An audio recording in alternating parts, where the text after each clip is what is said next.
In March 2025, the Jamaican government announced that Emirates Airlines would commence weekly flights from Dubai to Montego Bay with a stopover in Frankfurt starting April 10, 2025. This initiative, supported by a code-sharing agreement with Condor Flugdienst, was hailed by Tourism Minister Edmund Bartlett as a significant milestone for Jamaica's tourism and economic sectors.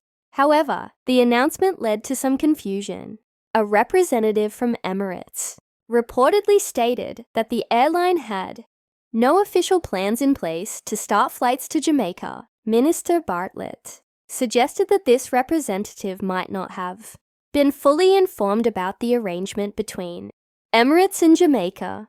This development builds upon earlier collaborations between Jamaica and Emirates. In May 2022, Emirates began offering seats to Jamaica through its booking system, facilitating travel from the Middle East, Asia, and Africa to the island.